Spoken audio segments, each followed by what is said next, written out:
Hello, everyone. Good to see you once again here on this Friday the 13th.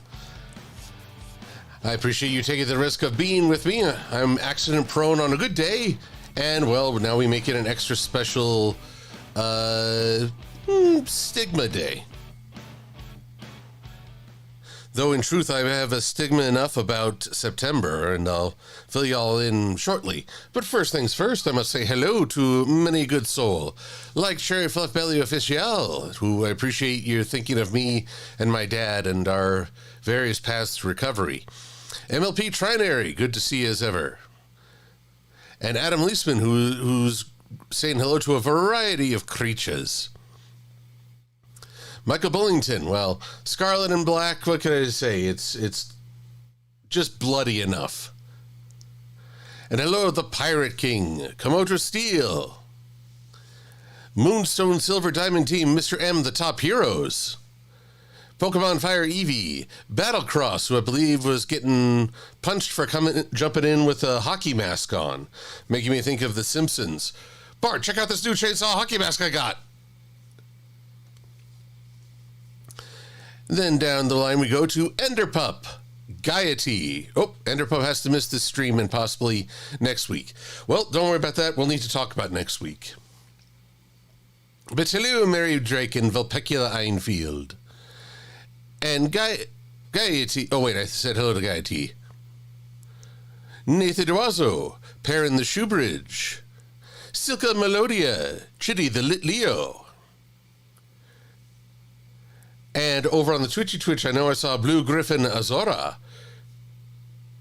We also have Blackjack Pony, a first-timer. Hello, Blackjack. Thanks for joining us. Actually, it's Blackjack Poi. Apologies, I'm used to seeing an N in that setup. Pony. And hello to Johnny Doe, who is new here as well. Well, I appreciate you coming out to see me. And oh, my goodness, what a time it's been. I haven't gotten to stream in at least 3 weeks, I believe, because, by God, it's been in time. Let me first explain to everyone, I have a stigma about September. Not only for the national tragedy of 9/11. I mean, that's bad enough on its own. But over the course of the years, I've lost 2 of my parents, both grandmothers, and my dog in September. It is also the close of the third quarter before we get into the holiday season. And so whenever I worked at a business like sticker production, people were going crazy to get their orders in because they absolutely needed these yesterday. And of course, you take it out on the people you're asking for help because, that makes sense. And yes, Blue Griffin, Wake Me Up When September Ends is almost my theme song. But this month of this year has thrown in some extra special events. First off was, after a wonderful time at Everfree Northwest. I had a great interacting with people, great presentations, seeing friends, and getting to explore. I came home, managed to have a pretty good day back, and then I started to feel sick, and lo and behold, I had caught COVID again. So, fortunately, I had caught it enough times that this time I could try Paxlovid for a speedier turnaround. And how to put this? They warned that there are 2 side effects possible. A perpetual foul taste in your mouth and vomiting. I got the first, and honestly, that felt like the lesser of 2 evils. It's like having really bad morning breath. But just as I'm getting over it, just as I'm alive enough to start to imagine, to feel myself coming back, I have dinner with my family, and my dad has a little too much wine. And as a result, he has a trip and fall in my family's basement where he cut his head real bad. So I get this call. I'm halfway driven home when my mom says, "Come back, Dad's fallen." And so I book it. But I live furthest away from my parents, so I'm the last one to return. My brother is there at the foot of the stairs with my dad on the ground and my mom with him applying damp towels to the side of his head to staunch the bleeding. And so we all gather around. I call the paramedics. They arrive with wonderful speed and efficiency. And as a result, they're able to get my dad bandaged and help him up the stairs to a gurney, where they take him to a local hospital, ER, and we follow. And so everyone at the hospital did great. They took great care of my dad. They were very clear on what was happening, what they're doing next. They communicated with us. And by the end, my dad has some stitches, but we get him home and lying down in a recliner because he can't do a bed. We think he might have a cracked rib, but unlike the old days where they bandaged you up so tight you couldn't breathe, they now just try pain medication rather than and just let it heal naturally. So my dad is doing so much better now. I saw him this past weekend. He enjoyed his first shower since that event. And with the wound and his head cleaned off, it looked so much more manageable, so much more alive. He's getting better and stronger each day, thank goodness. So that's good, but I will admit that this was quite the scare, and it reminded me of my parents.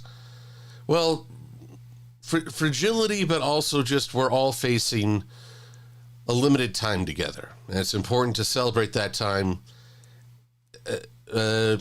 not efficiently, but as much as possible. And I realize I'm very lucky to have parents like this. I know I have friends who are estranged from their parents. I know of other people who the relationship couldn't get any worse. I'm very lucky. Also, Enderpup, I saw your message earlier. Don't worry about staying for tonight's stream. It'll be recorded if you'd like to check it out. Next week is Transformers 1, and I would very much like to see that. I'm going to try and see it in the afternoon before I stream. But with the movie already leaked and spoilers hidden away on the internet, I want to see it as quickly as possible. So I should stream next week, but there might be a last minute, oops, I can't make it. So please just keep your eyes open for that. Anyway, and then, of course, we're on Friday the 13th, which is indeed considered an unlucky day. Although my parents got married on Friday the 13th, which might explain a few things about my lifestyle. Alrighty. So, but, you know, this was a pretty available vector, and it seemed to fit, so, but enough of that. Let's actually talk Transformers, because I love me some Transformers. I made an Autobots, Transforming Silver-Quill a while ago. But, you know, this was the first draft, and never fall in love with your first draft. There's always room for improvement. Especially as I felt there was something missing. Something I really wanted to include. So let's get good old regular Silver-Quill in here. We need a before and after transformation.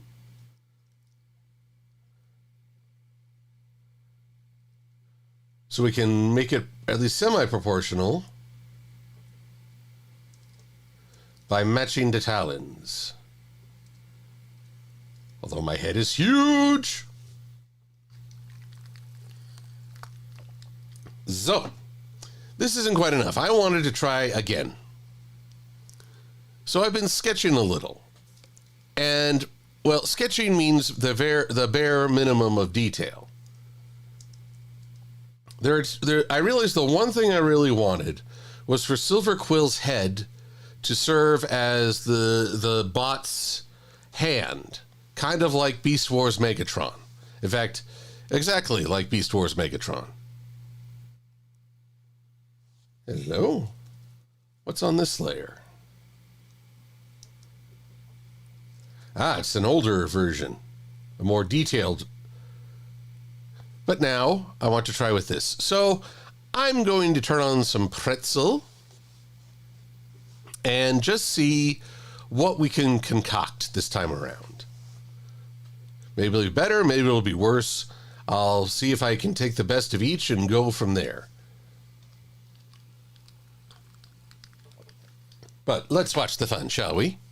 Oh, Voice of Reason has joined us. In fact, we had a few other folks join while I was discussing the adventures. Good lordy, the adventures, right? So Jude 3300, welcome to you, and Charles B. And Dagan Denigan, I like that. Cosmina Inspira, although I think I said hello earlier. Voice of Reason. Favorite Transformers post-original. Okay, so Voice is basically asking me favorite Transformers after G1, because that was my childhood, and you're right, that's kind of cheating. Afterwards, it took me a while to warm up to Beast Wars. I guess I was part of the very resistant group, although I never said truck, not monkey. I would say Transformers Animated. It was quite a different take on things, but it was I thought, very well put together, great characterization, great variety of roles for the characters. I am sorry that the creation of Transformers Prime, which was also a very well done show, required that Transformers Animated be taken down, or at least end before it could have enjoyed more. But at least they ended it on a good note. They had a triumphant return to Cybertron, and it seemed like if you had to have an ending, somewhat forced, I would argue, then this was a good way to go. Now then, I'm forgetting to turn on the music. But Pretzel Records, which one shall we do? Chill EDM, Surprise Me, Metal. It's been a tough go. I wouldn't mind some happy music. So, happy EDM. Let's see what we can do.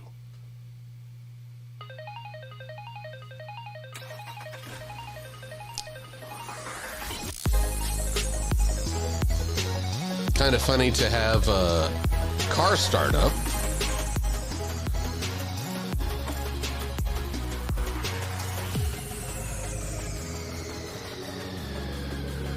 And let's see here. You're right, Blue Griffin. This is far more maximal than Autobot, but, well, what can I say? I'm old school like that. Old school.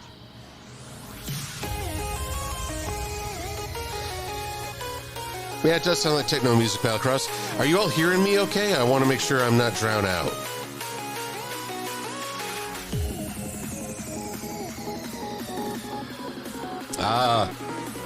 Trinary, I can tell you're a Soundwave fan, and I do love that Soundwave Superior. But by gosh, Transformers Cyberverse, they really they did that line into the ground. So I like Soundwave Superior, but by gosh, it works once. It's a one-time line per series. And then you've got to accept he's superior, but by gosh, he's also got a greater vocabulary than that. And I say this as about a robot who really tries to play up the roboticness.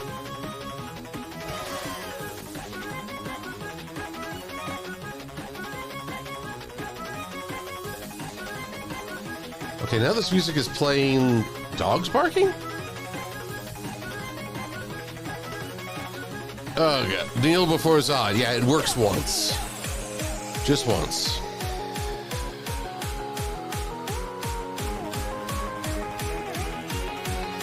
Well, Blackjack, I'm glad you know our mutual bud, Lightning Bliss. I hope it's been a fun conversation between y'all.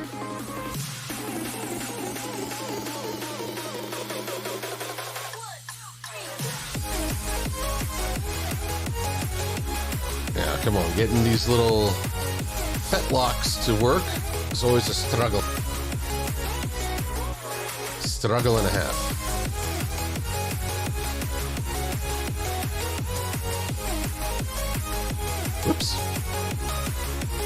And what can I talk about that hasn't been like super depressing or just taking the wind down to my sails? Like I say, September, I don't know if perhaps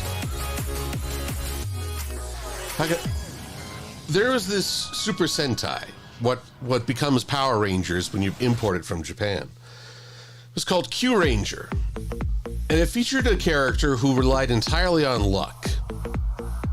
I honestly didn't like him that much. But I loved the fact that the leader of the team points out that the character, whose name is Lucky, calls good luck to himself with just his optimistic outlook. And I thought, it makes me wonder. I'm sure there's a philosophy. I mean, there's certainly the phrase, you get what you give. If I expect nothing but bad luck in September, am I calling the bad luck to me? I don't know. It's worth considering and certainly not worth dwelling on the unfortunate. My dad is well, he is recovering wonderfully, and he's very much with us. So that I shan't complain about at all. No, I shan't. No, quite. Quite not.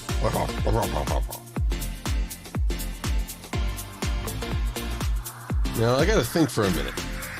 If the Silver-Quill is like so, here, the idea here is that the one of the arms goes underneath Silver and the fist rests just against his chest, up to the side of his hips. So, when he transforms, this quill has got to move.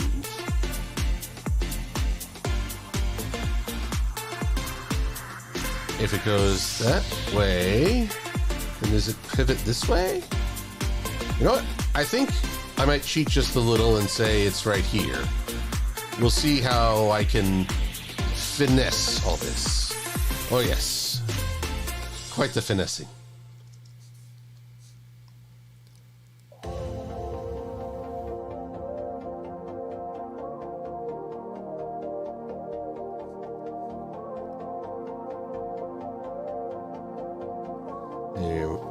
Down, there we go. Trying to area, always spoiling me.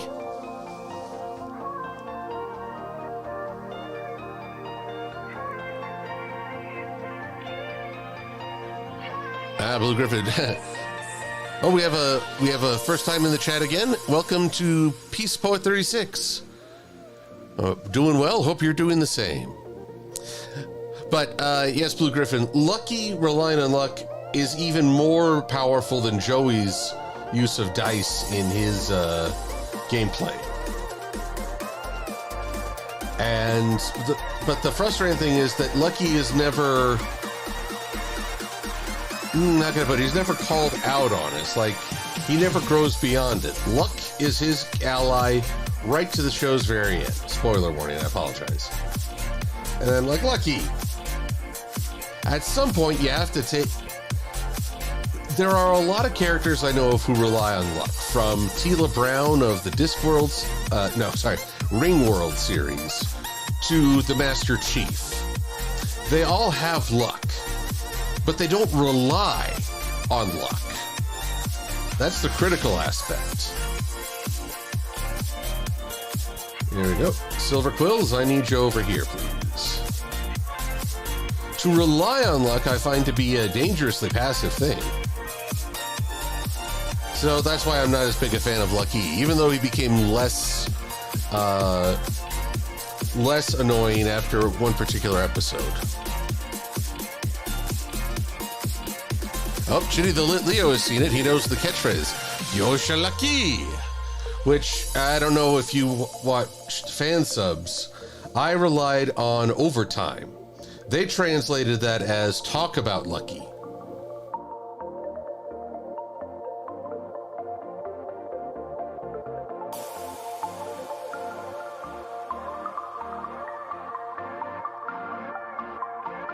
And I don't want to have too many sharp corners here.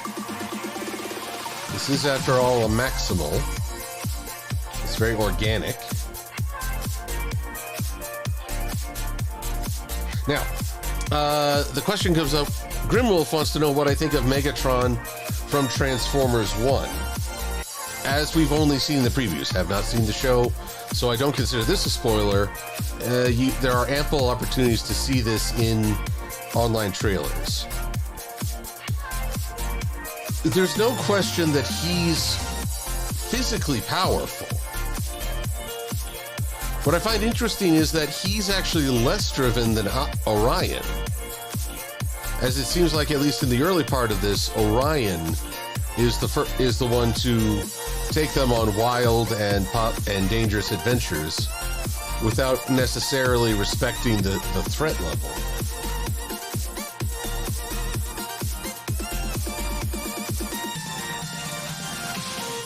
Now, what I want to know, what I'm very curious to see what the movie says, what causes him such anger?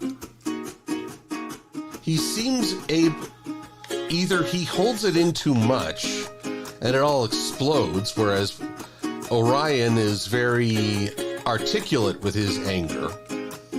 People who know of the finger transformation know of which I speak. But we'll see. This could be something very different. I know the Netflix War for Cybertron, Siege, and Earthrise really covered Megatron's descent into villainy. And at first he was a leader and a revolutionary, but the war made him something worse. I'm curious to see if we might witness something similar.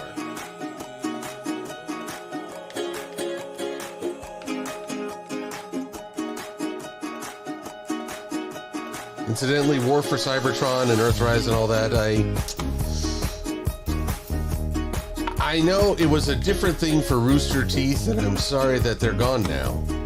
But I didn't really enjoy it as much as I've enjoyed other Transformers media. I think because they made Optimus, that old saying, evil will always triumph because good is dumb.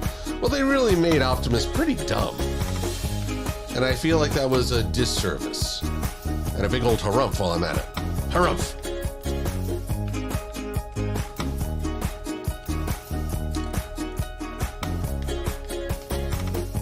Now, I'm not a big fan of how thick these lines are. It's okay on a My Little Pony, but with a Transformer, a little bit different. Let's just make it 5. 5. There we are.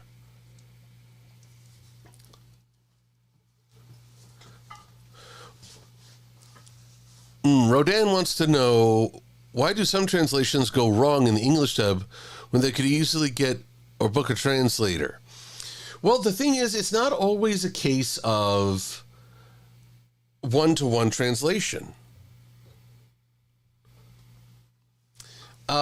Some sayings in Japan have a very elaborate meaning, and a translator has to pare it on down to something more basic, which is no small task. So they're not necessarily errors. They may be, how should I put it? Alternate interpretations. However, it's equally true that a translator may be more experienced to understand nuances that other translators do not. If any of you saw the movie Arrival, you might recall where the lead actress is talking about how people interpret a certain phrase. And that's what lands her on the mission to speak with aliens. Am I giving enough spoilers today? I don't know. I do like these joints. I don't see any reason to remove les joints. According to Grimwolf, in Japan, there are 4 ways to say the same thing depending on the politeness that you want to transmit. Ah, yes, I know of at least the various suffixes one adds to a name. Like kun for friend, chan for like between girls or a younger. Dono, I believe, is a military greeting. And Perrin Schuberg makes an excellent point. Sometimes it's just, if you're trying to translate to match lip movements, you may have to go different routes as well. Though, in the case of Super Sentai, it's usually fan subs, so just subtitled work.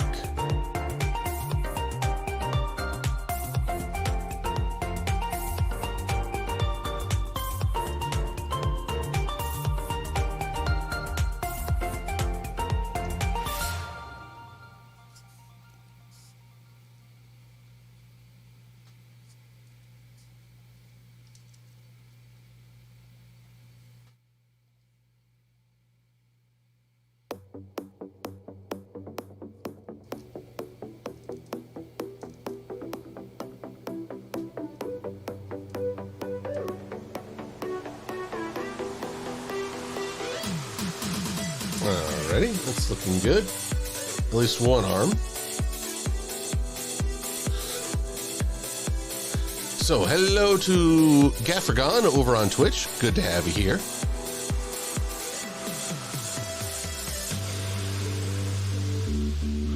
Zorro444661, you're not wrong. My thought, this is very much a mixture of Megatron and Tigerhawk. And as I want the legs, Silver-Quill's legs to, his front legs to become his main legs, I had to figure out what am I going to do with his hind legs. So now his hind legs are going to help form the chest. Form arms and torso. And I'll form the head.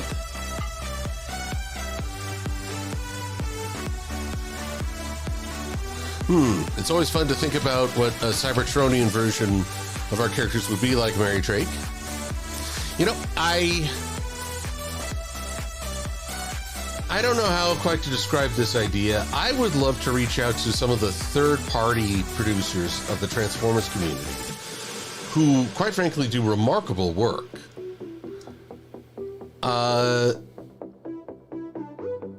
And I would like to say, hey, you know, there's this entire market of My Little Pony where they've done a crossover with Transformers and comics.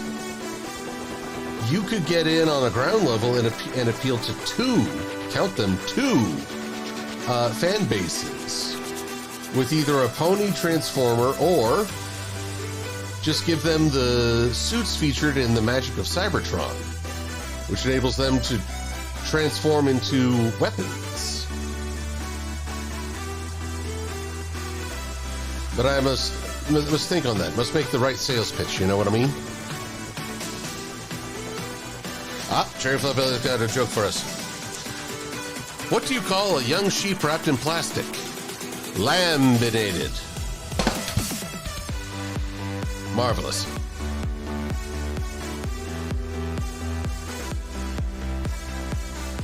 Oh, Gaiety, I thought about this transition. It's much harder than my previous model.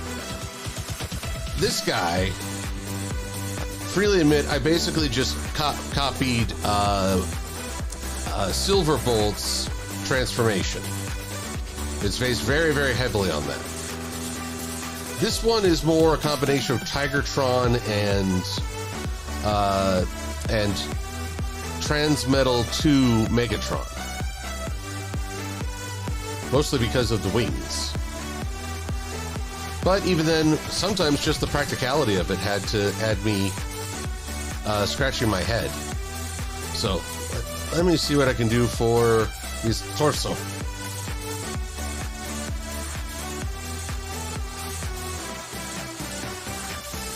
You know, it's funny, whenever I talk about a torso, somehow I always flash back to Red versus Blue. Lopez Lapasado is saying, he's just ahead at this point in the show. He's saying, I need someone to carry me. I have no torso. No tengo ningún torso. And if we're talking about foreign languages, I never really understood what ningon is. Never bothered to look it up, however.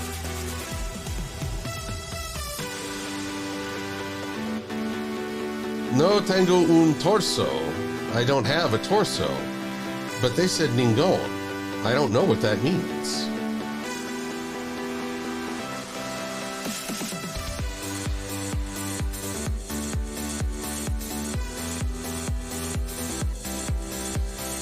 Music is a tad loud. Let's see what I can do. Oh, there it is.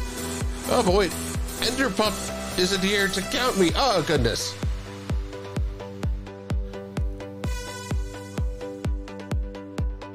Oh dear, what did I do with the pencil? There we go.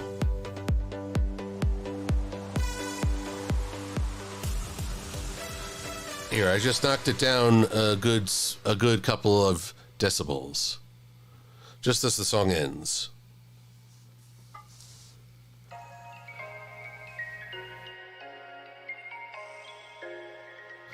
I guess the music should never go into the yellow range of my monitor. Ah, okay. Gaffergon wants to know, been debating on making a paint job for the Fokker F-28 for Microsoft Flight Sim. Oh my goodness, you don't know how to start to do the hard skin or the easy one. Gaffer, I must confess that you're talking about a realm I don't know that much about. But I would recommend try the easy one first and see if you enjoy it. Then give a try to the harder version, because usually something harder will give you greater variety and flexibility. But first you need a taste of that great success that comes from, what they call beginner's luck. There's this great book I enjoy called The Alchemist. It's very short. But it talks about how beginner's luck is the universe giving you a taste of success to sustain you through the struggle to reach it. Far too often, people give up too quickly. Whereas the goal should be, okay, I want to reacquire that great feeling of accomplishment. How can I do that? What can I do to get me there?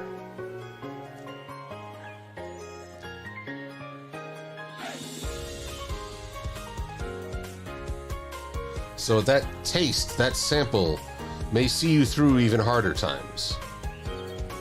So I say start with the easy one, then commit to trying the harder version, knowing that you can accomplish even greater things. And not to give up if things are tough. That is a test of our endurance, and we can overcome it.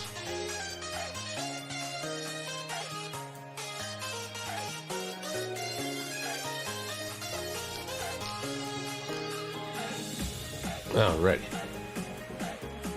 Thank you for coming to my TED Talk. Now then, I already realize I want to make this look more feathery. Because it's from the divide of Silver's coats.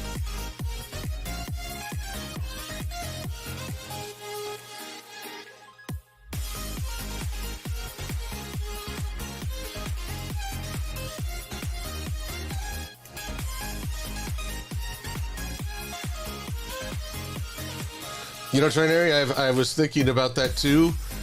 Silver-Quill having, well, let's see here. Transformer Quill, Maximal Quill, has his own head as a hand. And much like the very creepy relation Megatron had to his hand, I don't know if there's a better way I could have said that. I like the idea of the Silver-Quill head chiming in every now and again. And so Maximal Quill has someone to argue with.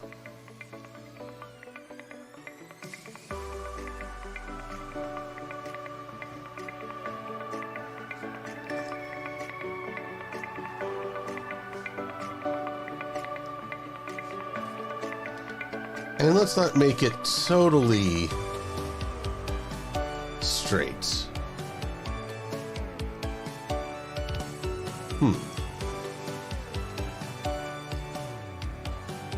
There we are.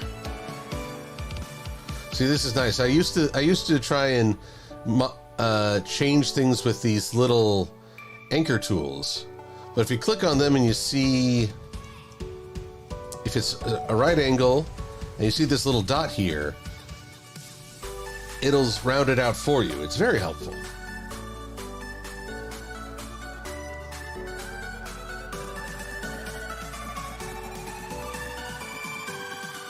Oops, wrong button.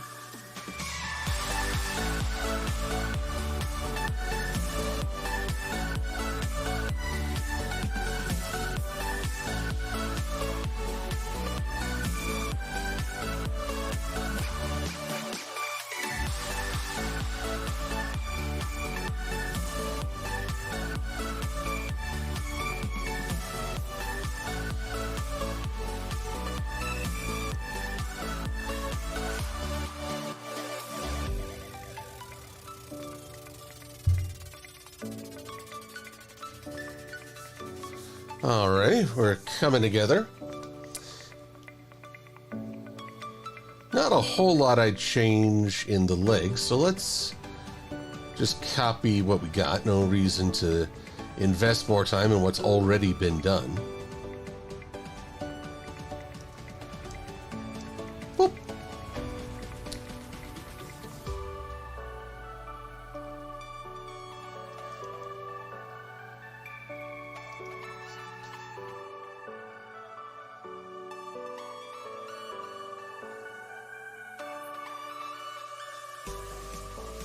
Streak Arioso, give the weapon head of Silver-Quill the voice of Ginger-Quill. Oh, and hello, Samu Tren Tiger. Welcome to the chat. Glad to have you here. I hope I pronounced your name correctly. Oh yes, I should say that I encountered Noteworthy several times at the convention, but Noteworthy was too busy to kill me at that time, so I lived to fight another day. But, I should not antagonize.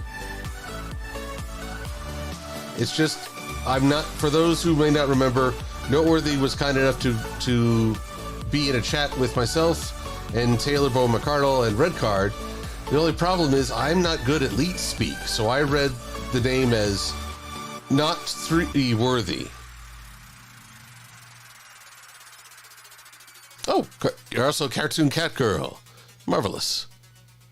Why is the music so loud? I don't know, Evangelion 007. Is everyone finding the music pretty loud? I turned it down, but I can turn it down some more.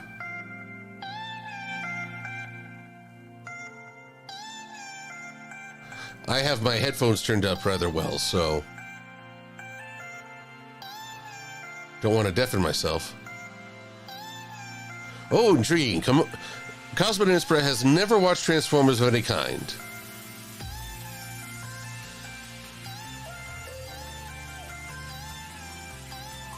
So, but you have watched Gargoyles, because I know of the Steel Clan.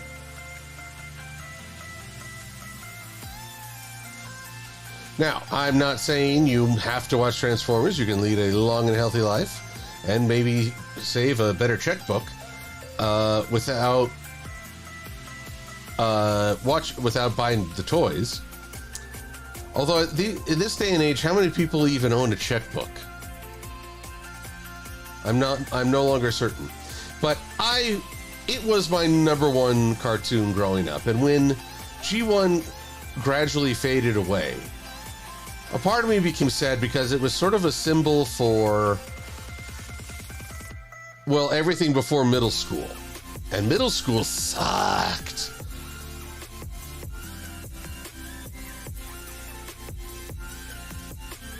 So I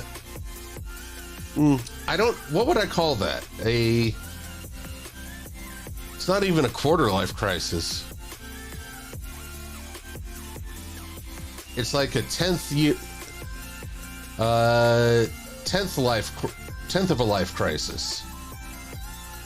but I grew strangely nostalgic for Transformers, not knowing that it had made Hasbro so much money that they would find ways to keep it going no matter what. That rather questionable Generation 2 era, then Beast Wars, then Beast Machines, and all the other versions of... there was the anime trilogy, and so on and so forth. Transformers has been going for far longer than I ever thought. And yes, Swordbreaker 12, I dare to be stupid all the time. Mashed potatoes can be your friends.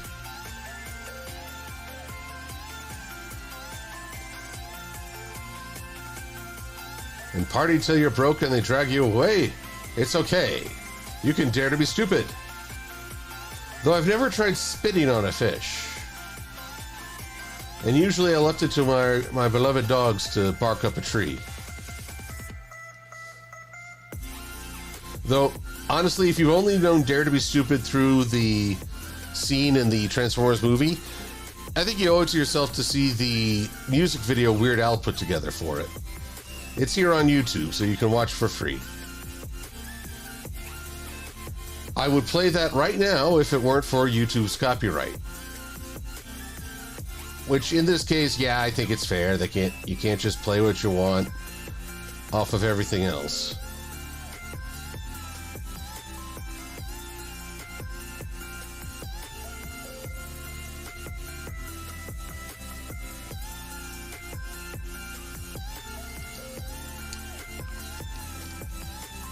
Alrighty. Let's keep on rolling.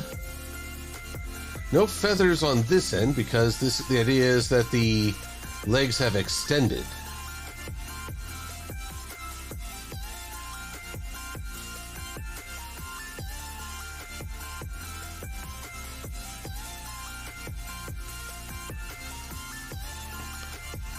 Yeah, Mary Drake, 40 years. Now, I don't think I got into Transformers when I was just 3 years old. Must have been 5. So maybe I joined late.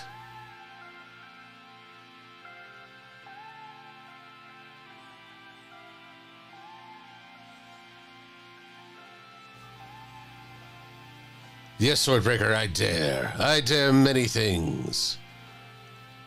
I will look a gift horse in the mouth, mostly because it's usually just a pony toy.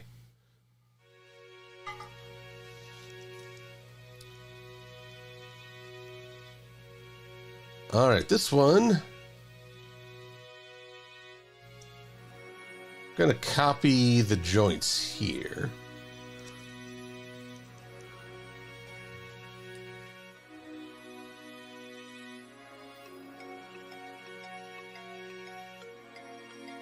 I've lived as few dare to dream. Actually, I was at a Weird Al concert, probably the only real live concert I've ever been to. And when we got to the I can't hear you part of Dare to be Stupid, the audience would sing it back, and Al must have had us go at least 10 times saying, I can't hear you. I can't hear you. I can't hear you. And for after a while, I thought, my God, is he ever going to stop? And then he finally said, okay, I can hear you now. Oh, thank God.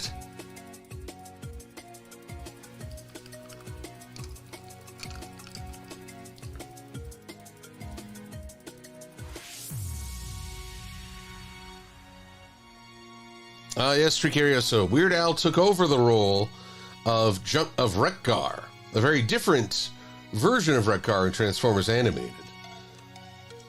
The first Wreck-Gar was the chief of a band of supposedly Autobots who made a living on a planet of junk. But in Transformers Animated, he was just his lonesome self. I forget, it wasn't John Cleese who was Wreck-Gar's voice actor. It was Eric Idle.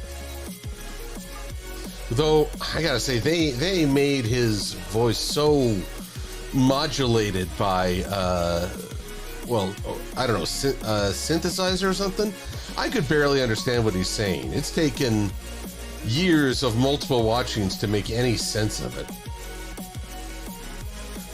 It's funny, in a way, My Little Pony the movie did the same thing as Transformers the movie, putting so much effort, arguably too much effort, into guest star voices.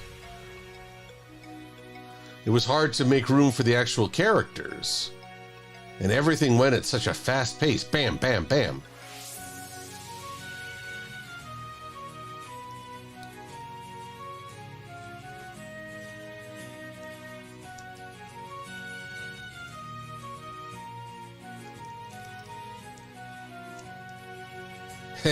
Got some balls here. I'm mature.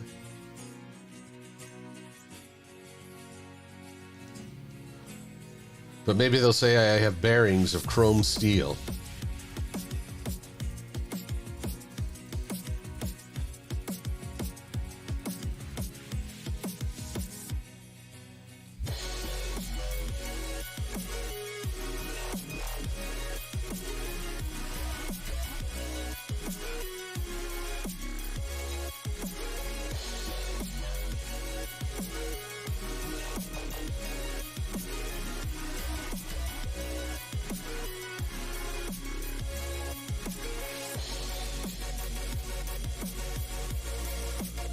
Yeah, let's get back there.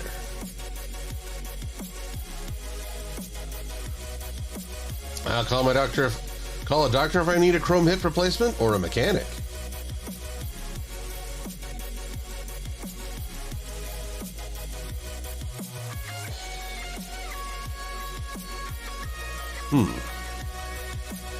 Let's see here. Evangelion is saying it's still. Oh, hello. It's still hard to hear me. Pretzel Rocks, have you...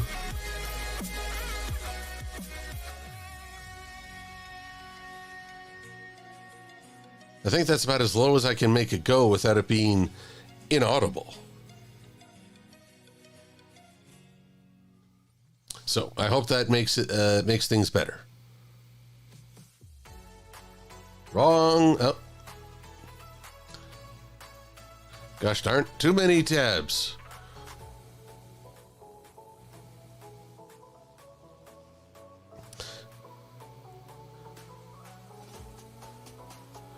Oh yes, Champ to say I've seen Weird Al voicing Cosmos in, oh, what do they call it?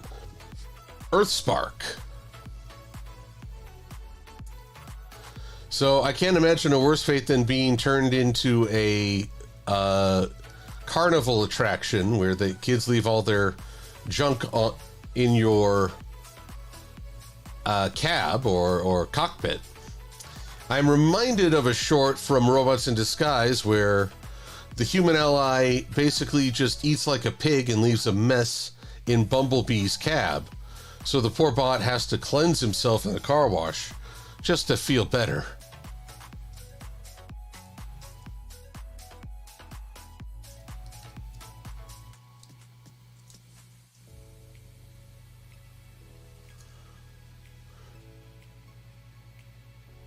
But let's see here. Weird Al, favorite song, voice role in a cartoon. All right, for a favorite song, got to think about that for a minute. I think Christmas at Ground Zero is one of my favorites, but I'm hard pressed on that one. There's always, I love his array of songs, pretty much all their own.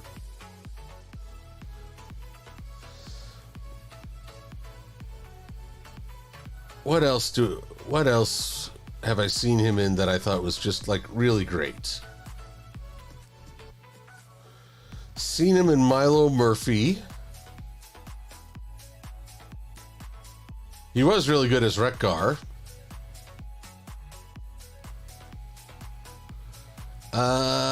Man.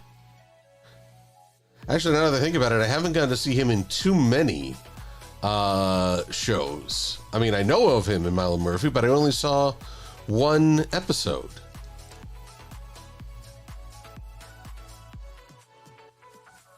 What's a better example? Let's look this up. Weird Al cartoon roles. I know it was in Billy and Mandy.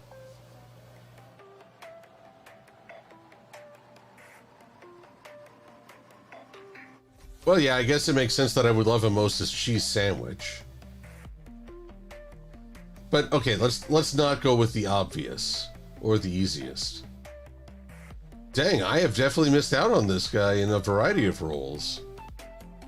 He was the doll maker in Batman vs. Robin, the animated, not the Batman Robin.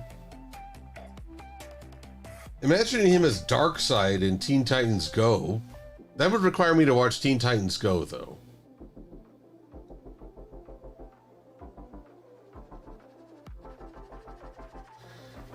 I've watched most of Mighty Magiswords, but I don't remember a Papa Costian.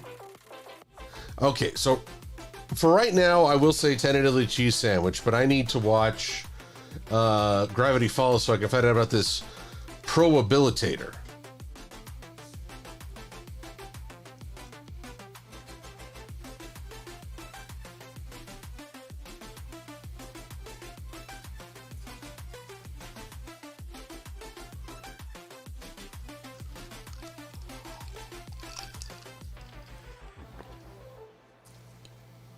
Okay, now.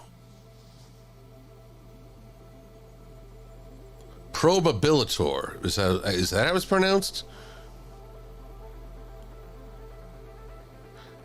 Yes, Michael Bullington, my humanoid transformer would be standing on just those 2 feet. Else I fear it would just be a lousy transformation. And you know, the sad part is there have been some pretty lousy Transformers that can't stand on their own feet.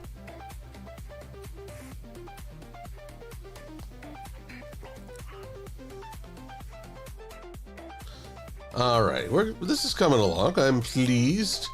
But now I need a little extra reference. Tiger Hawk, Transformers.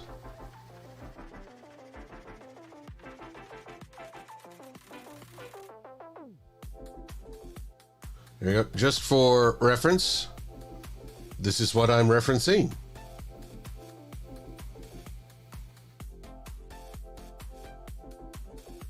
Yeah. Yes. No? Yes. See, people are talking about he's more asymmetrical than previously pointed out. And I admit to being a little... I'm on the fence about it. I like symmetrical. I also really like... well, it's especially helpful when you're working with someone's OC. Symmetrical means I can just flip the image and have a left and right taken care of. But I'm intentionally going asymmetrical in this one because that was part of Beast War's charm. They were very bold in their character designs.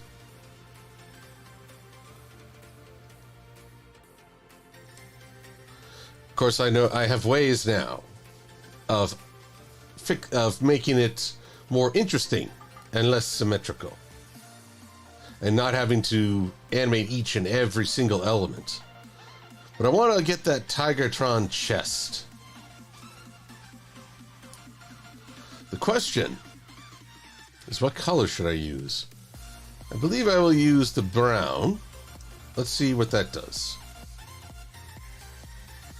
1, 2, 3, 4.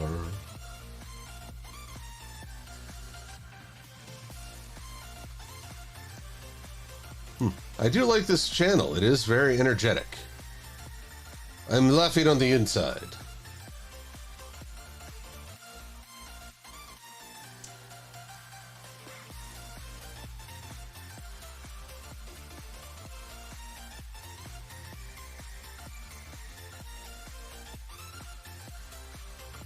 There we go. Now, I've already got my Silver-Quill cutie marks. I've made a decision.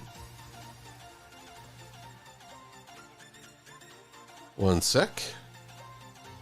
Which from my little pony, come on.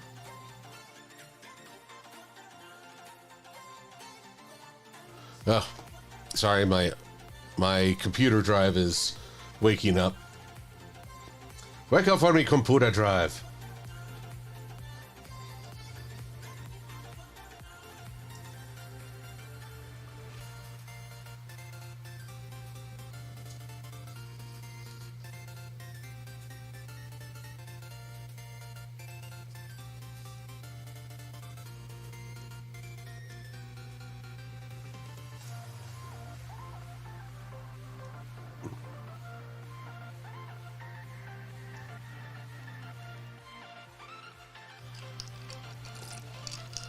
All right, are you working with me now, computer?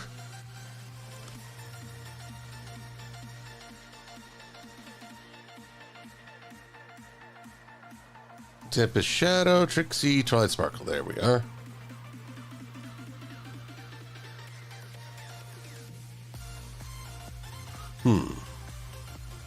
Cutie mark.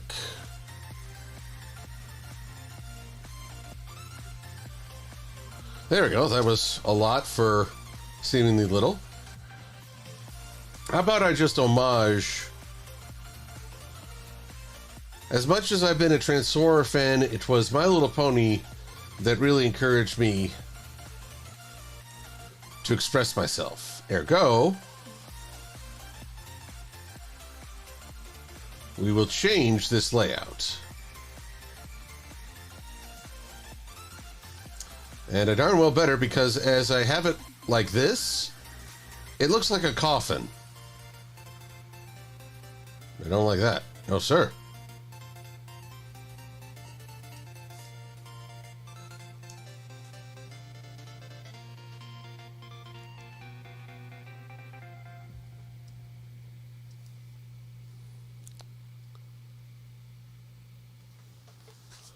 Alrighty. Now add one more. I don't need another coffin.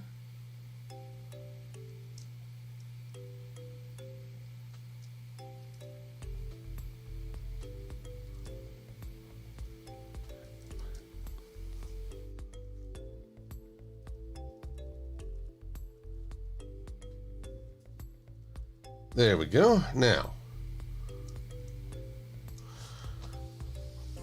question is, how much of Tigatron do I really want to duplicate?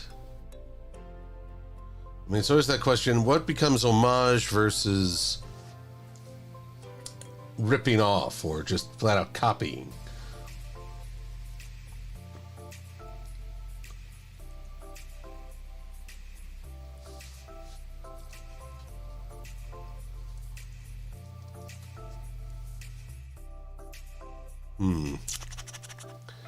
Because I like what they're doing to create more of a 3D depth. And most of the other Transformers have very flat chest plates.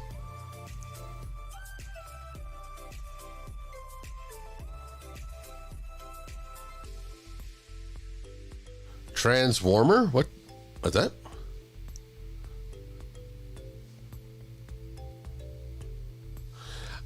And then again, I've seen promotional material for the Wild Robot, but I haven't actually seen many trailers. I suppose I should put a little bit more work into that, because I'm curious. It's not like, well, fair is fair. I am mostly looking forward to Transformers because I am a fanboy. Wild Robot is something new and original, and by God, Hollywood doesn't know what that means very often anymore. So yeah, I'd be glad to see it. Probably go with friends on fine weekend.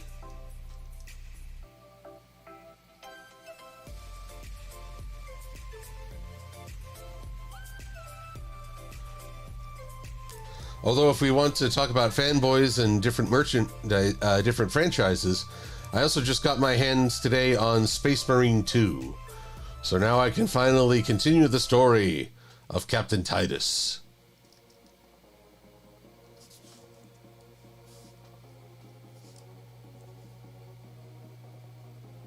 So I guess I'm a fanboy for that as well.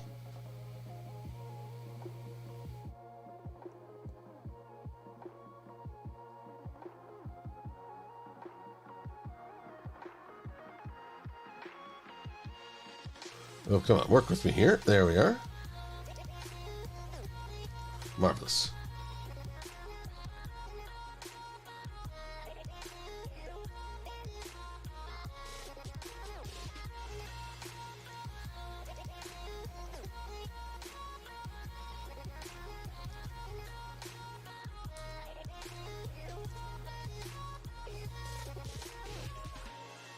Cartoon Cat Girl, congratulations on your kitty turning 2. It's a good age.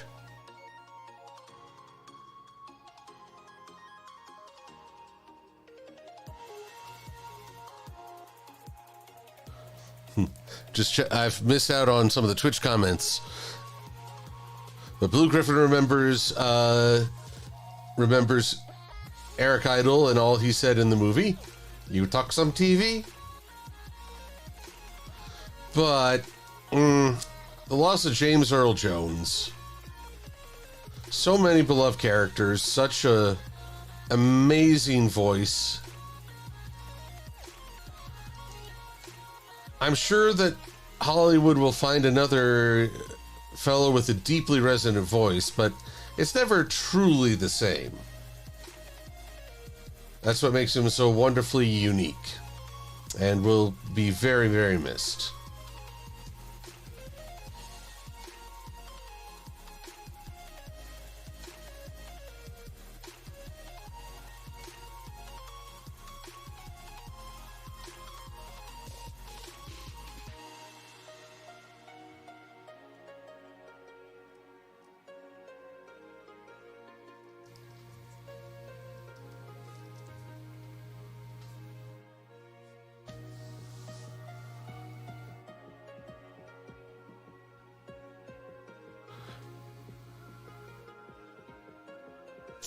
Yes, Samu Trent Tiger, or Cartoon Cat Girl.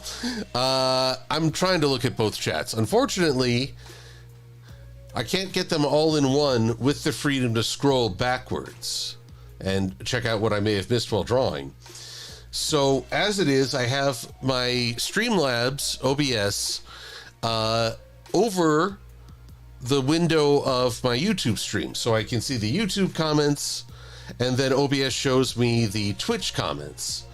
It's not a perfect system, but at least I'm hopefully not missing out on too much.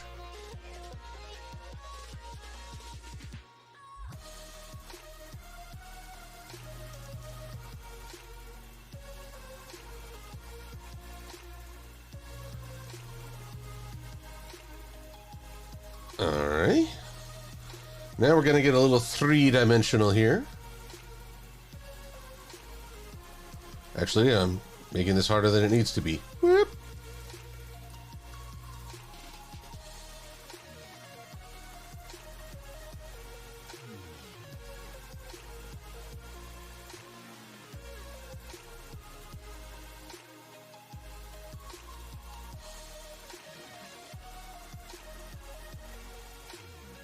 There we go.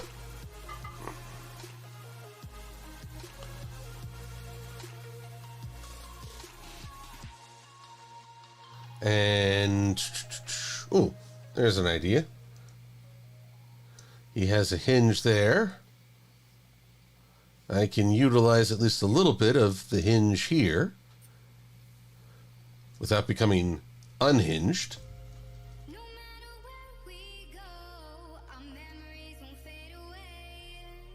Oh dear, I'm not going to compete with vocals.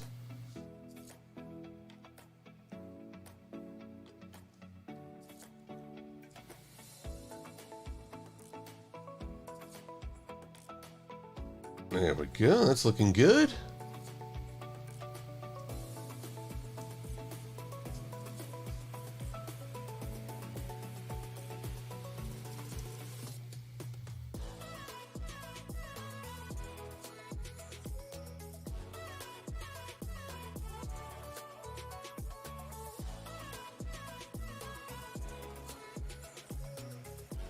There we go. 1 and the 2 and the 3.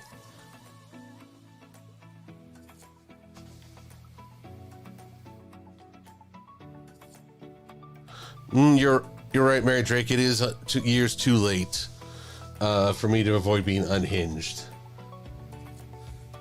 That said goodbye to me a long time ago, and so far away.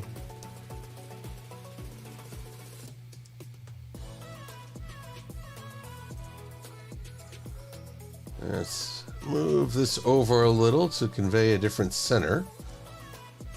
It is angled after all.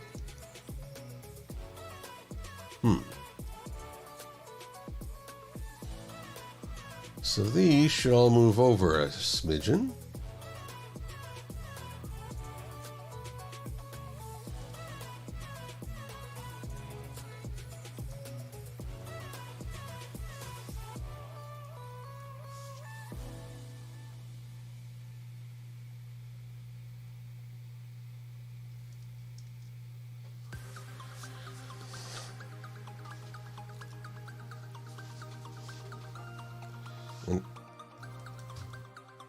And I'm going to move these down so that they rest on the hinge.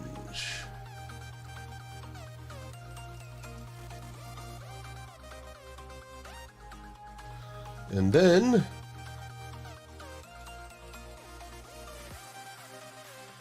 I'll make this big for the moment, then shrink it down.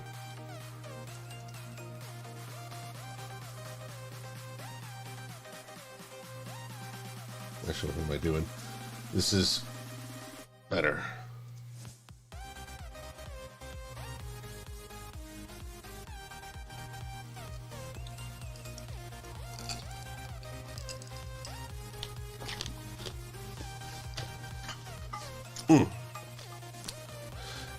Cherry Fluff wondering, any art requests?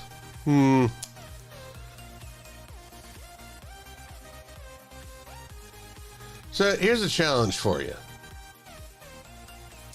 Was just recently heard about a controversy around AI artwork as championed by a fellow who goes by Shad University.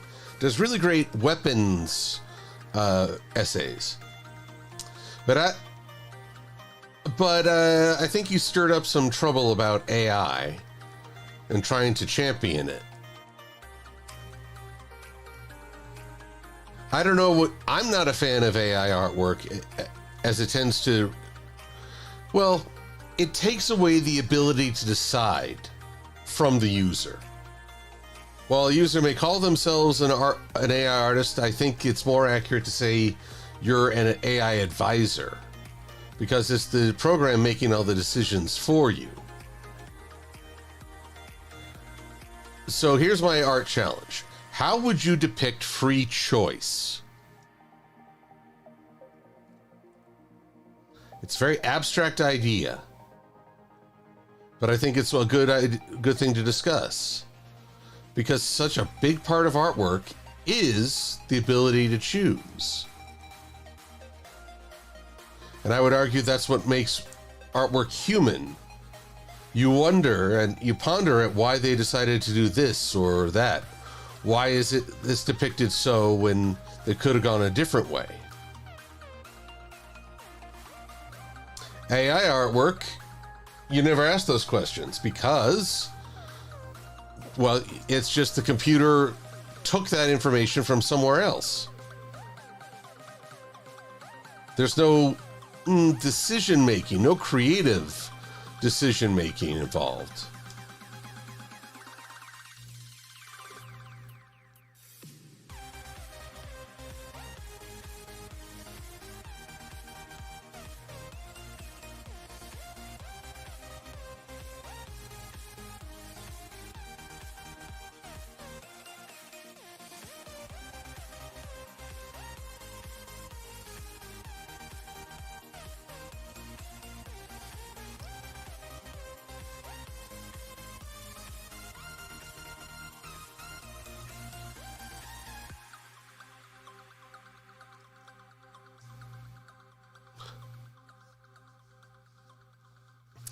I've definitely gotten people going. Cartoon Cat Girl is AI art is not real art.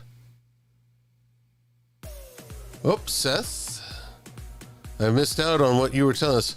Oh, 19th of September, your mom's going to have some surgery to get rid of breast cancer. Well, Seth, I'm so sorry your family is facing that, and we're all rooting for your mom's health and swift recovery.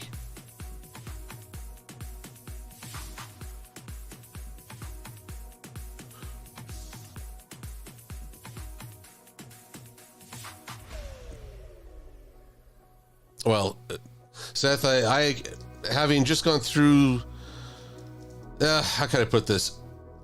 I mean, my dad fell and got some stitches. That's nothing on the level of dealing with cancer. But I can at least appreciate that feeling of, will they really be okay? Everyone says, oh, it's going to be fine. But when we are confronted with the mortality of loved ones, sometimes assurances just feel hollow, no matter how experienced or accurate they may be. But all I can encourage is your mom is getting care from professionals who know what they're doing, who have great experience with this. And I bet you have the support of friends and family for whatever may come. And know that we're all rooting for you.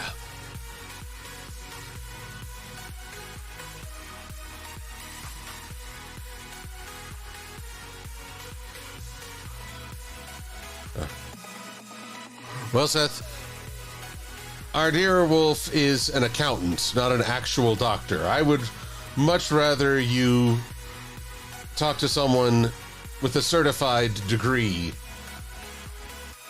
Now, if you need some taxes done, I can see if I can hook you guys up.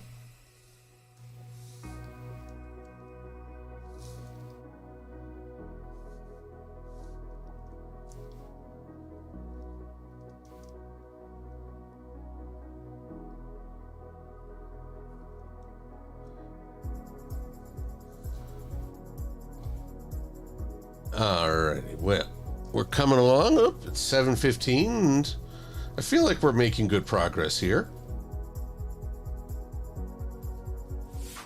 See, I definitely got a torso going.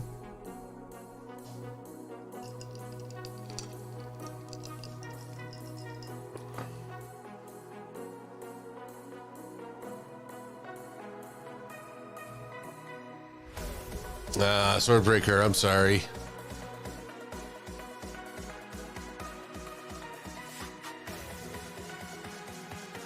Oh, Cartoon Cat Girl, I know that feeling. It's kind of like what I said at the beginning.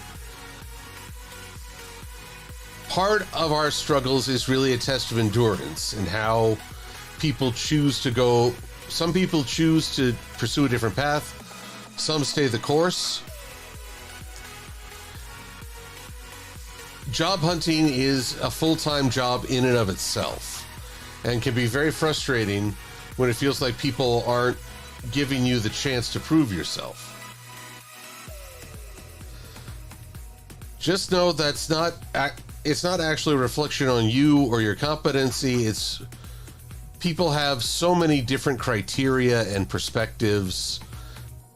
They may not even realize they're missing out on a good thing, and that's their loss.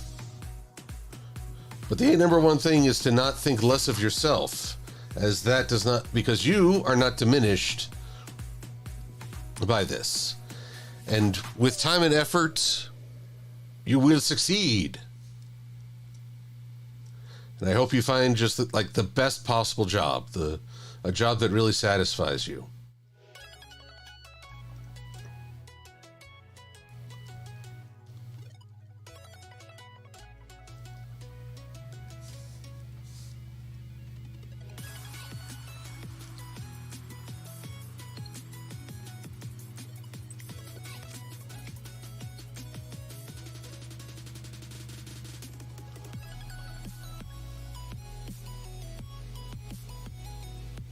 Let me move this up here. There we go.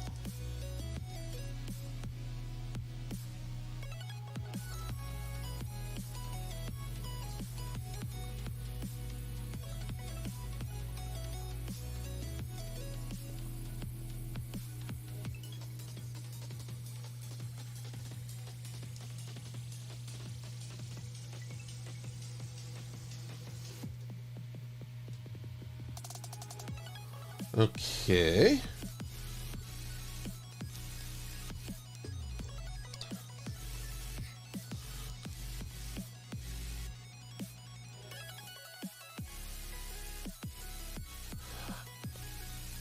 Now,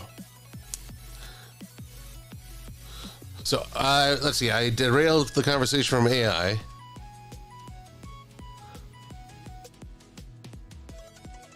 AR is more of an assist tool, Swordbreaker says. Yeah, I'm not against if someone just needs to, like, seek some inspiration. AI can be helpful in that regard.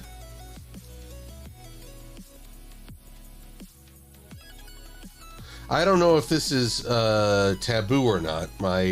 Some of my more artistically driven friends don't like Pinterest. I think because it's too easy to steal other people's artwork there. But I browse around there just looking for ideas and inspiration, and I found some really good stuff I wouldn't have otherwise. But I do try to find out where it originally came from.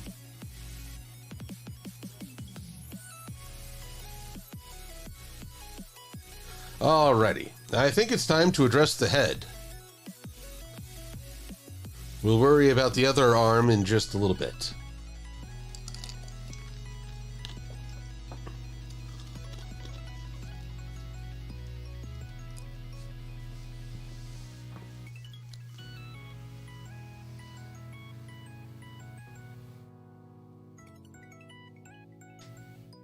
Huh. Adam Lisbon, I have not heard of this Shadow of the Conqueror book by Shadversity. I must at least hear about it.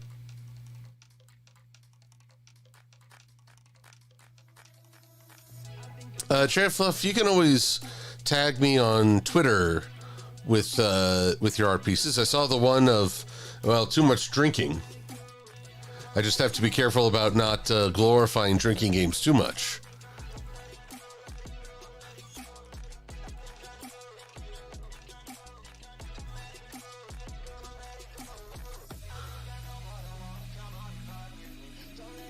Oh dear, another vocals. All right, let's get back to it. All right. So,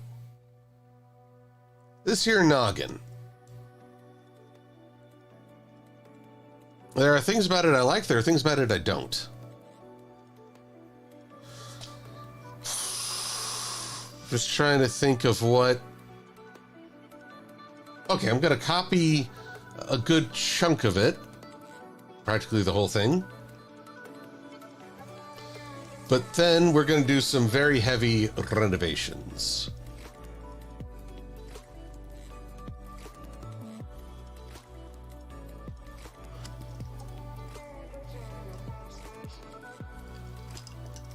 Seems to me a lot of the Transformers at least started out with having a face and then something that looked like a helmet. Even though as robots, they don't need that kind of cranial protection.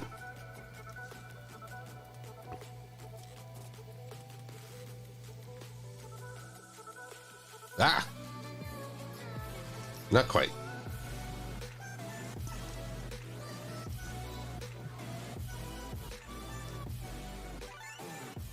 Okay, what on earth is going on with this music? This sounds more like it's crashing. Stay strong, they call it. I don't like that. It's too distracting.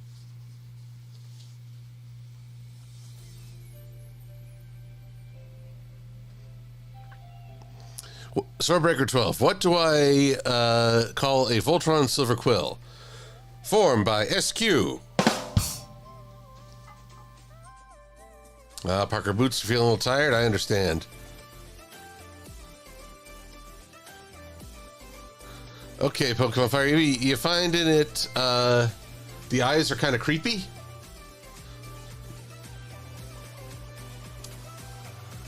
Let's see what we can do to make it less so. Actually, there's a question. I chose this because I wanted pupils.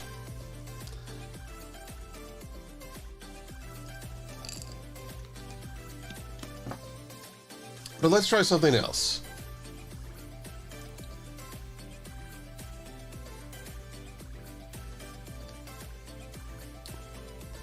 What if we went with just a white circle?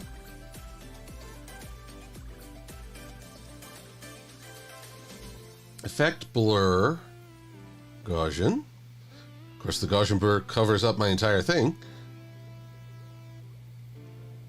Just a little bit of a blur. And then we change that blur to what kind of a hard light? No. Soft light is usually too soft. What about 50% hard light?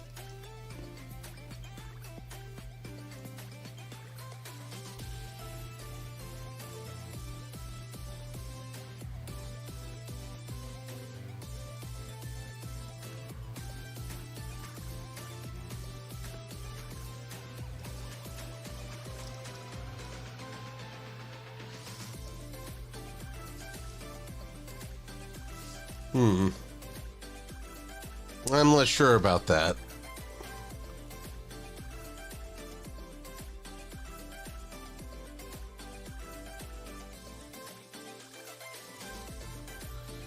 Feel like this is still a sentient machine.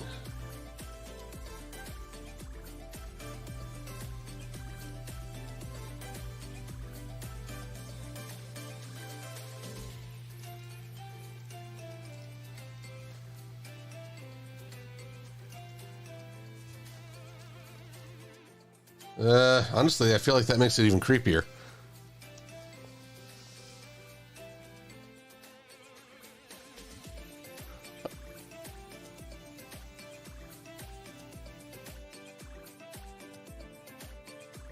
Let's see.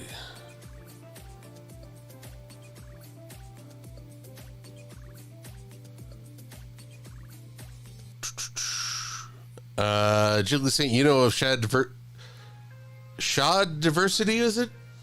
I hear it pronounced many ways. I'm not really digging this light thing. I mean, it's kind of Beast Wars-esque, but I like to tribute the original Transformers. Now, for the helm, as Swordbreaker 12 reminds me, it's often called a helm.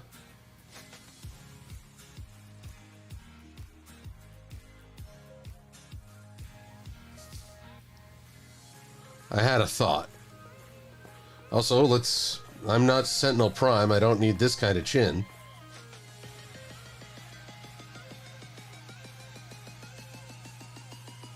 Sentinel Prime. Anyone who says Rodimus Prime is the worst Prime never saw Sentinel in any iteration. He's arguably the reason so much has gone wrong. He was the one. Megatron started the war on Sentinel's watch.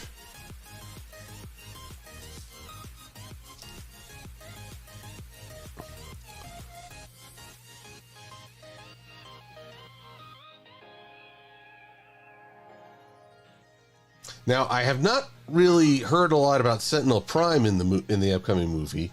I do know, however, that he flies in on golden wings, so I'm not expecting a great deal of humility.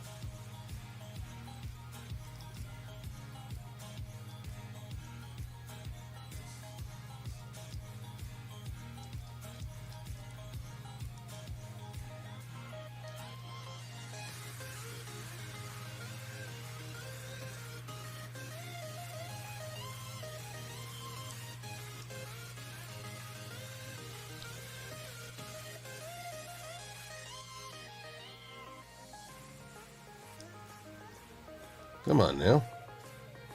There we are.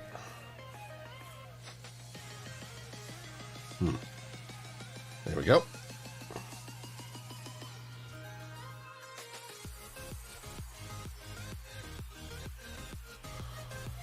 So then, helm.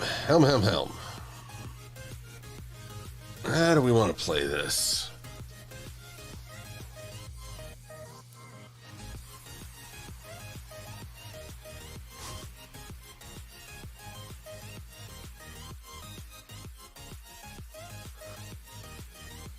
Trinair rightly points out that Optimus Prime basically inherited one lousy legacy. You had a series of corrupt and in some cases megalomaniacal primes.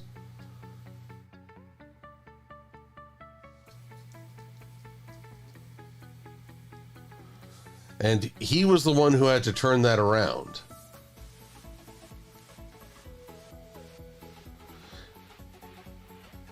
Now I know a lot of fans who still resent Rodimus Prime for taking over Optimus's role and his unfortunate involvement in the last fight with Megatron. But I don't know, as I've gotten older, I've actually appreciated Rodimus's character a lot more. I mean, nobody wants to step into the role of leader after someone as great as Optimus would set the bar so high.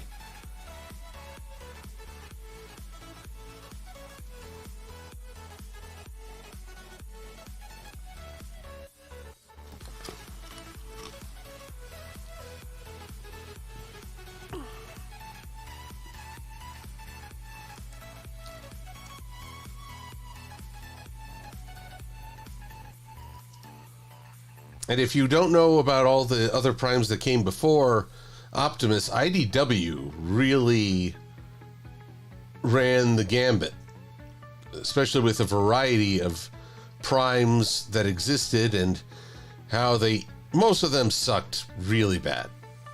Like, they're just the worst.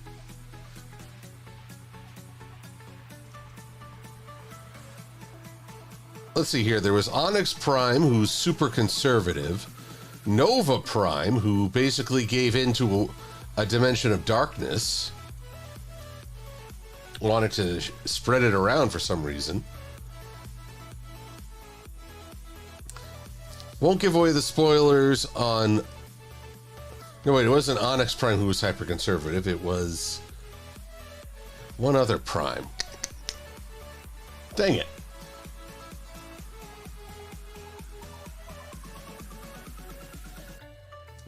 Which one am I thinking of?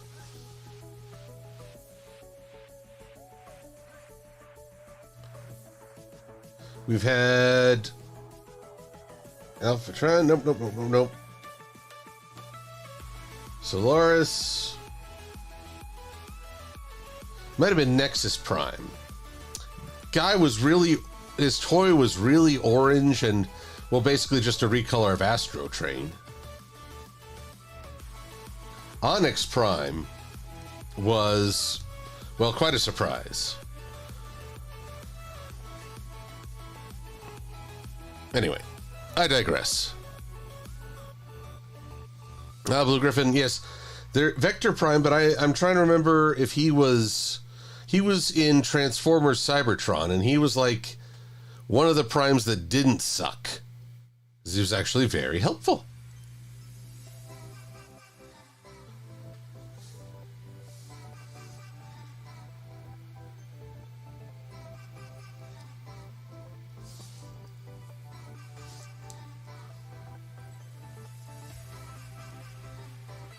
Of course, I'll always be grateful to Transformers Armada for giving the one thing I never had as a kid, a Unicron figure. I know HasLab made one and there was much rejoicing, but that was years after we finally got a Unicron, courtesy of Transformers Armada. Or what was it called in Japan? Micron Legend.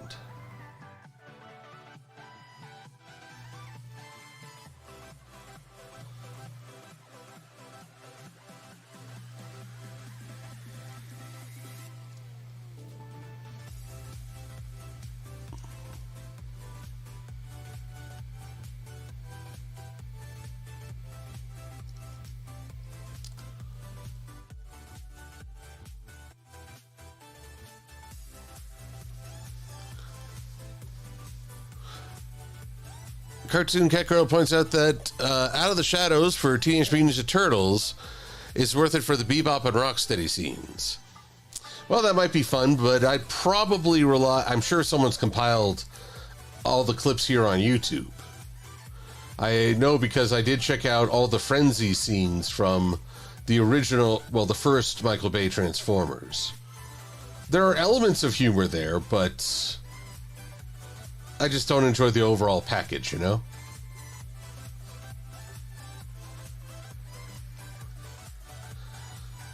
Okay, starting to like this a bit more.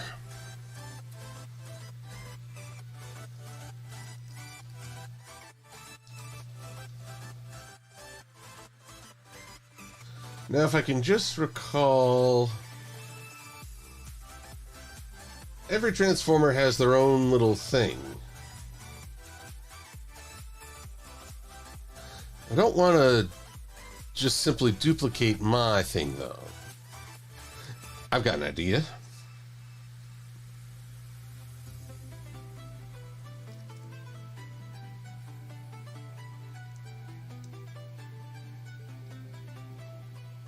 Whoops.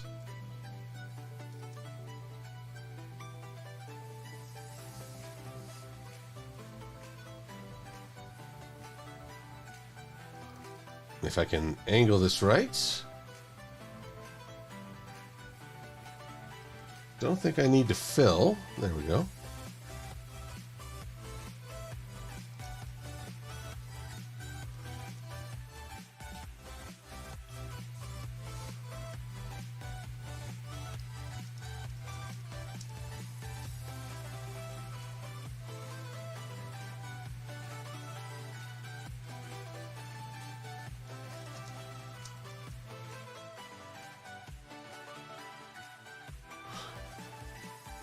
Swordbreaker 12 is rightly reminding me to save. Always give our boy a chance to save. Now.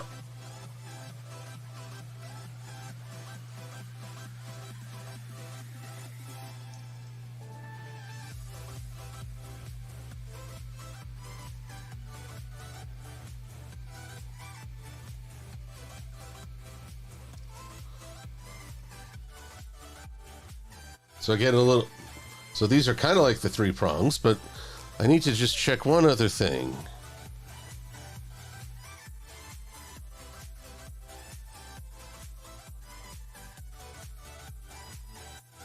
Vector files.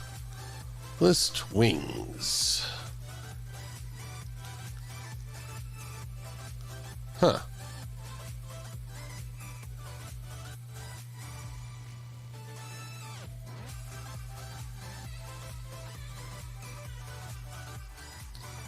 That's strange. I thought I had more wing vector files. Let's take a quick gander here.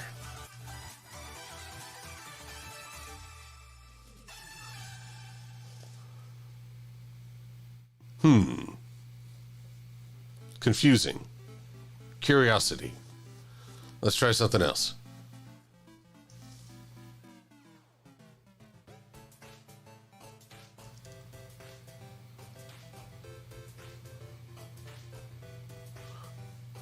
Here we go. From another much neglected idea, my common writer self.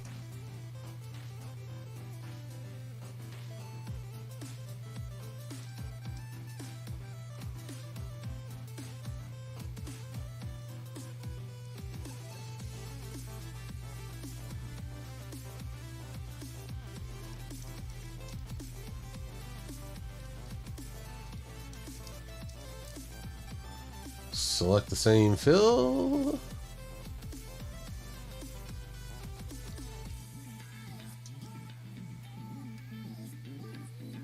Well, that's not the same color at all. What?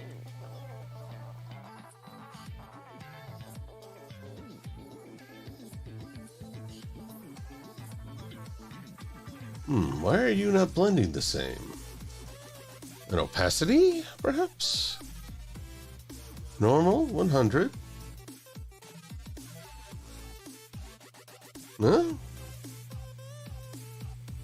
Aha!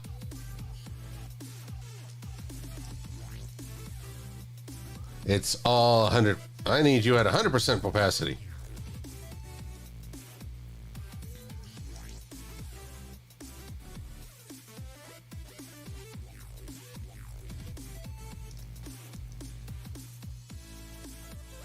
Maybe a little higher.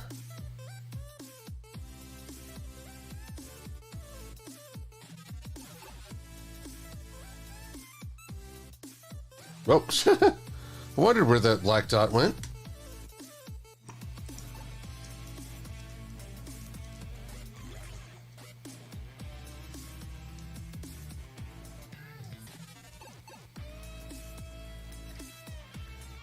And then let's just remove some of these extra lines because we don't need them.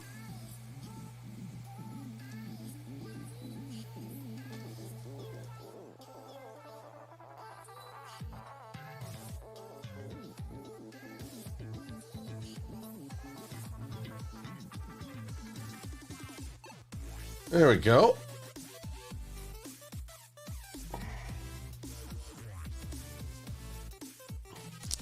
Pardon me a sec. In all my wandering, I've lost track of the chat once again. Inquisitor 751, you're looking forward to, you've played Space Marine 2, I bet.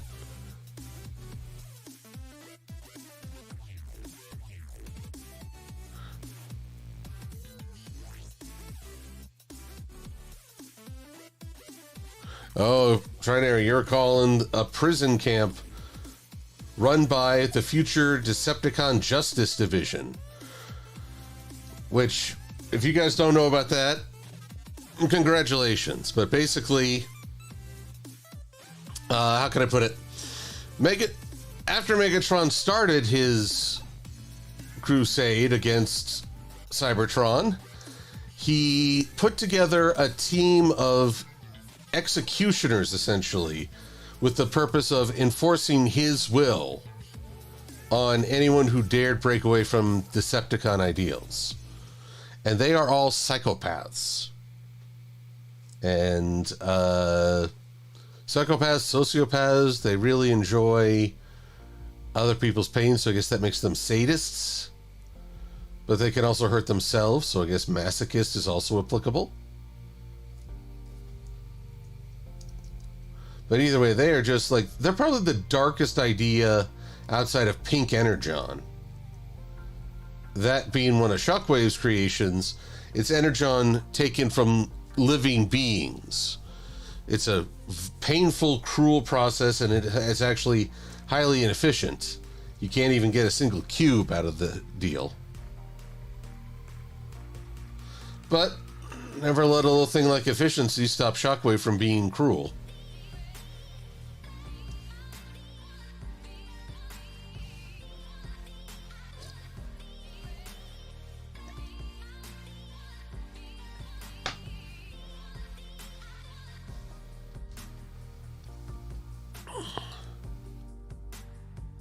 Oh, yeah, Swordbreaker knows what I'm talking about. Trad Fluffbelly, you're looking forward to Ponyville Cider Fest. Well, I should add one bit of information. I'm actually a little sad this evening. With all that was going on with COVID and then my dad's health, I completely missed the window on vending at Ponyville Cider Fest. I still intend to go, and I will be... I've put in a community guest application along with some... How shall I put... along with some panel ideas. But it's just a frustration that I missed the boat on one aspect. But hey, that's the way it goes, and it was a distraction born from looking after my father, so I have no regrets. Other than I won't get to vend, but that's not the kind of regret I'm talking about.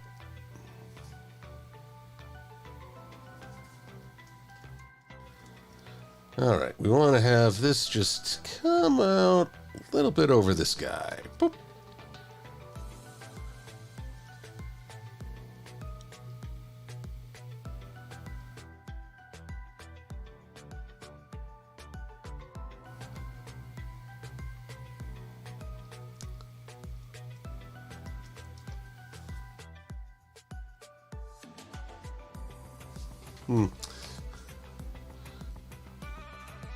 Yeah, I want to revisit the eyes real quick.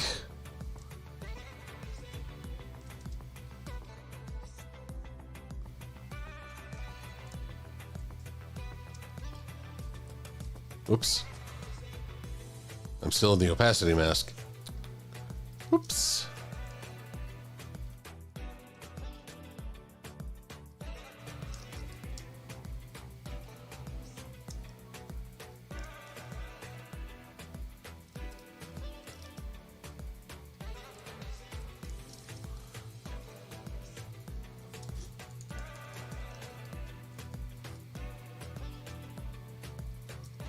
All right, so earlier I heard someone mention the uncanny valley.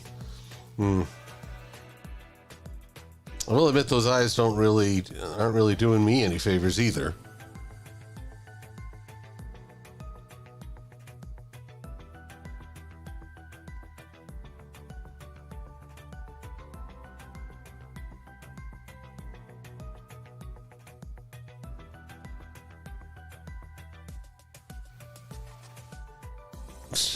Oh, Mary Drake, you're a victim of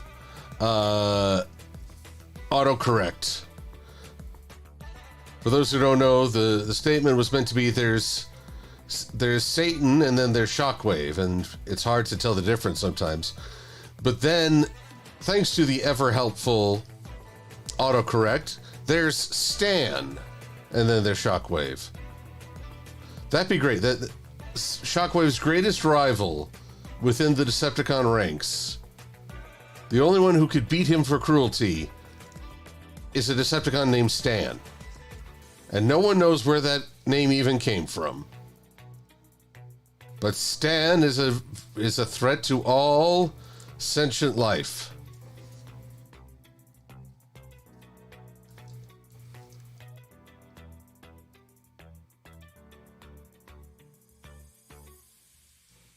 There we go.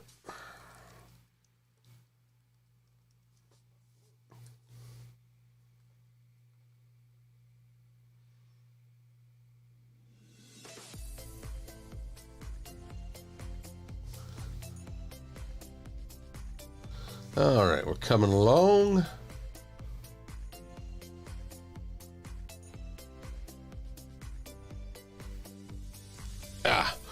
But we're only about a quarter of an hour away from the end.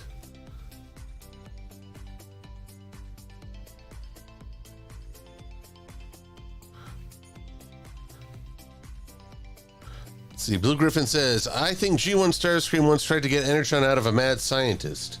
Yep, even a genius, a mad genius, but a genius all the same, just can't output the energy needed for Energon. Dr. Archivil, although he's spelled Arch-Evil. Never found out what happened to that guy. Last time I saw him, he was on Cybertron, turned into a cyborg, and I can't see Shockwave tolerating his presence very long. Maybe he pawned him off on Stan. There we go. That's it. Dr. Archivil and Stan are just, they're palling around doing the villain thing.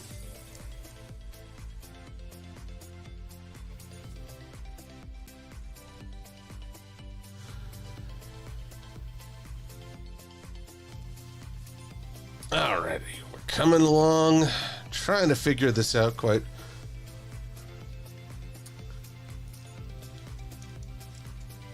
Gonna borrow a little bit of this. Guess I stay.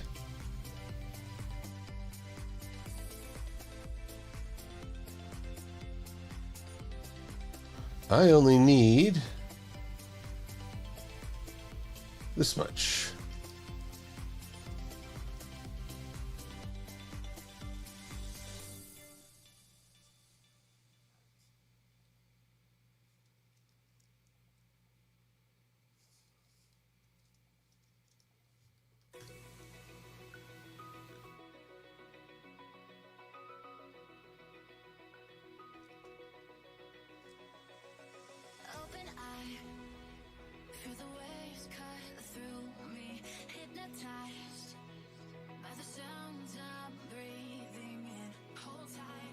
I said no vocals. Why does it do this?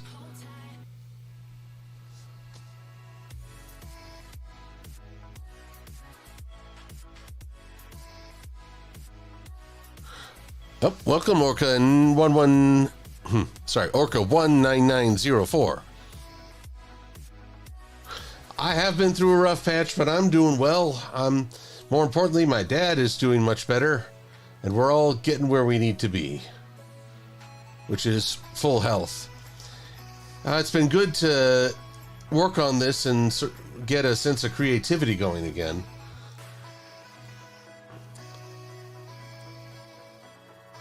One thing I've pledged to myself is a desire to have a book published, ideally before either of my parents passes on. I've realized that I have let too much time go by on that score, including the loss of a dear friend who was also a great reader and encourager.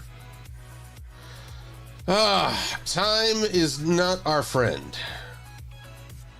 And yet, it's something we truly need.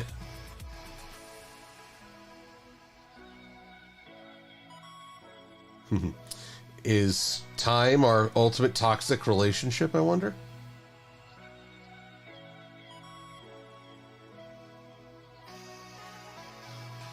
Okay, we're looking on track for at least a version of this.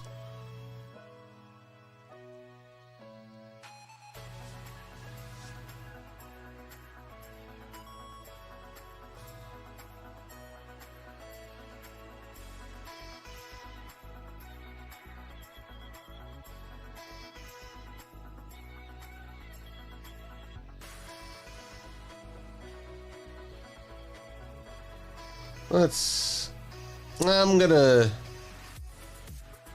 just want to show these off so far. Let's call the one on the left with the Autobot symbol A, and the one with the Twilight Sparkle symbol B. And don't worry, you won't hurt my feelings if you prefer A over B or any such thing. But which one right now is looking more appealing to you?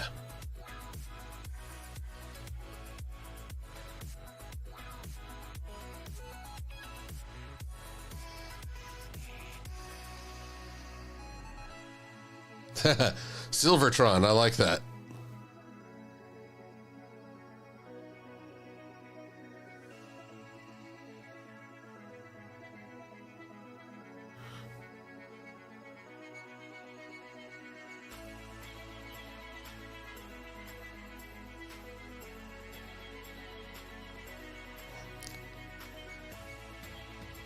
All right, I'm glad to see people are enjoying A. Pokemon Fire Eevee raises a good point. Liking the shoulders more from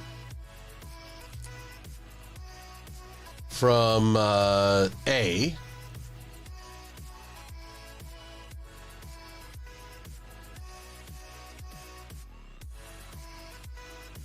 Which raises an idea. I'm not above taking from my old work and fixing it, or at least using it.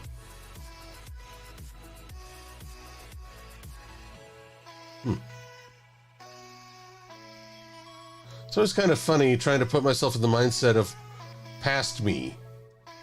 This needed doing. What did I do to make it happen? Let's try taking away this array.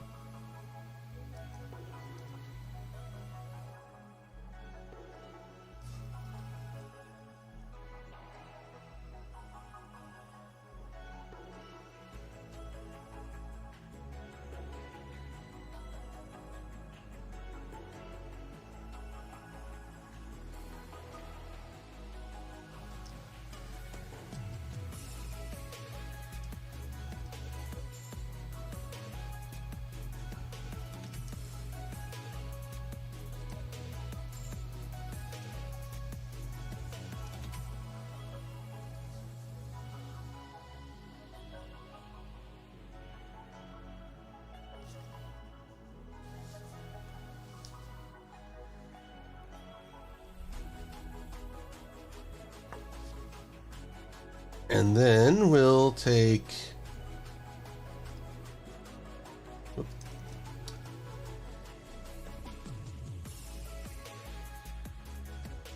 Oh, okay.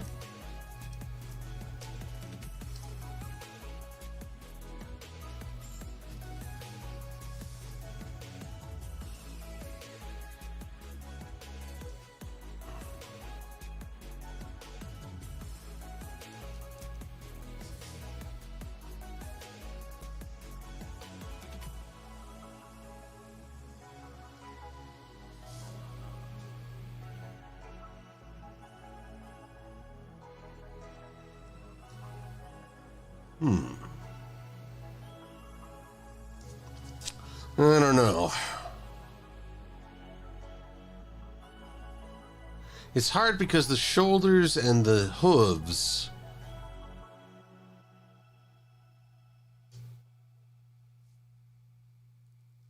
What can we do here? I'm pondering.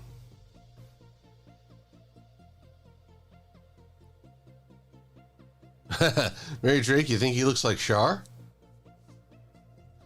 Also, I'm not as big a fan of these eyeballs as I was. I need to figure something else out there. I mean, Autobot blue is always nice, but...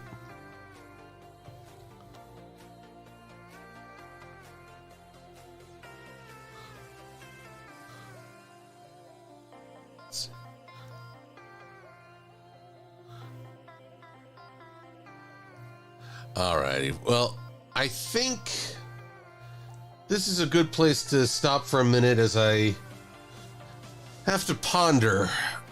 I think I need to adjust the hooves around the chest. Maybe make them a little thinner so they don't compete with the shoulders as much.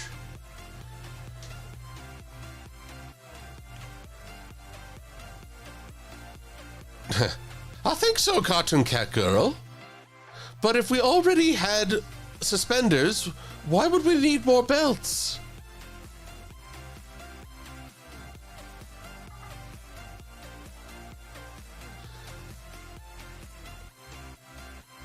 Okay. Granted, that wasn't my best scenario for Pinky and the Brain. But good lord, the madness you had with Pinky. Including wondering just where did he get that wild idea? What madness possessed him?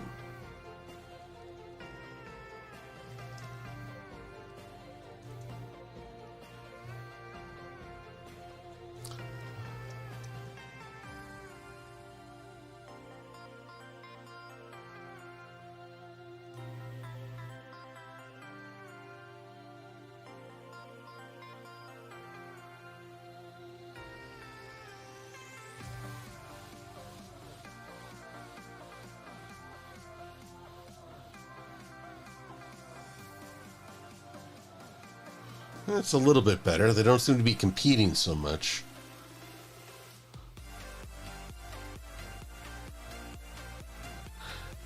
Well, Mary Drake, I am talking about Pinky of Pinky and the Brains of the Lab Rat.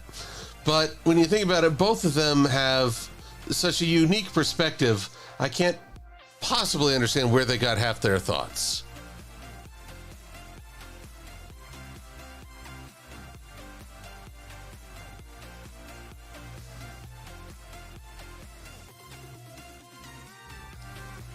Although speaking of Pinky, as I listen to this music, I'm thinking of a remix of Giggle at the Ghosties I used to listen to.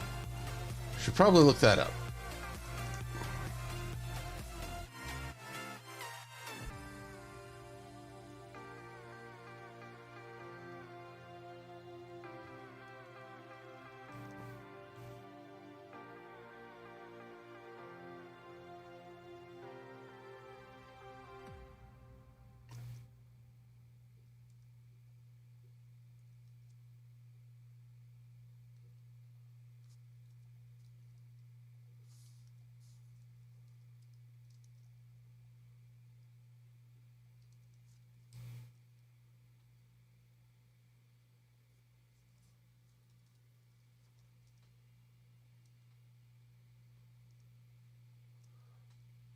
Alrighty. Well, it is 7:58. I'll play around with this some more as I grab a small dinner. Not terribly hungry, but, it's 3 square a day.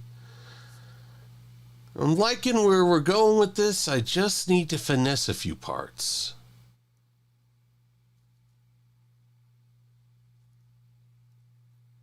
But how to finesse, that is the question. But that comes later. Save. In the meantime, everybody, I just want to thank you. You've been hearing me out through various woes, including all that's been going on with me, Familia. I'm very grateful to y'all for the well wishes, support, and just checking in. And we'll see what more happens in this month. I will keep y'all apprised of the next stream, and if seeing Transformers 1 would be any hindrance to the next stream, but I don't think it will. We'll just keep on chugging, and we'll see what the future holds. So, wishing everybody a wonderful weekend with friends and family, and hopefully the time to spend with both. And, well, how can I put it? I've gained a further appreciation for the time spent with friends and family, and don't want to miss out on that. I hope everyone can enjoy that. So, until the next stream, be safe and be well. I'm Silver-Quill.